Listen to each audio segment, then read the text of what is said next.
Dans une ruelle tranquille d'un vieux quartier d'Abidjan, vivaient deux chats blancs que tout opposait. L'un s'appelait Snow, majestueux, élégant, fils d'un vieux chat de race vivant en maison. L'autre, c'était Glaçon, né dans la rue, vif, rusé, au pelage ébouriffé par les vents et les bagarres. Mais tous deux avaient un point commun.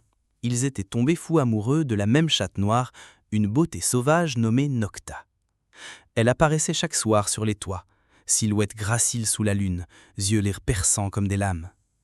Snow, le noble, lui chantait des sérénades depuis le balcon d'en face. Il lui offrait des fleurs volées dans les jardins, des restes de saumon chippés à travers les fenêtres entr'ouvertes. Glaçon, lui, était plus brut. Il défendait son territoire, ramenait des proies vivantes, se battait contre chiens et rats pour prouver sa force. Nocta, énigmatique, ne laissait rien paraître.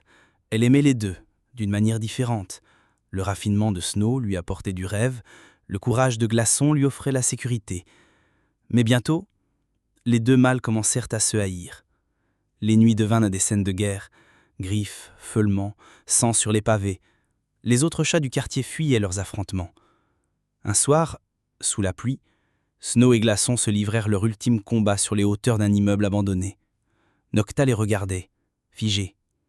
Ils se battirent jusqu'à l'épuisement, jusqu'à ce que Glaçon tombe du bord du toit, heurtant violemment les ferrailles en contrebas. Snow, blessé, haletant, s'approcha du bord et vit Glaçon inerte. Il poussa un cri de douleur, pas de victoire, car à cet instant, il comprit qu'aucun amour ne méritait un tel prix. Il tourna la tête vers Nocta, qui pleurait, silencieusement, mais elle ne vint pas à lui.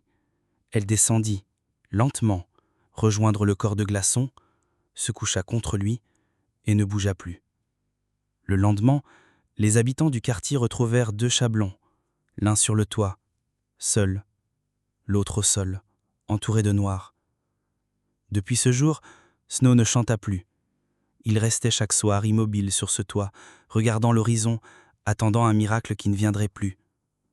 On dit que dans les nuits sans lune, on entend encore le miaulement triste d'un cœur brisé, celui d'un chat blanc qui a compris trop tard qu'en amour, il n'y a pas de vainqueur,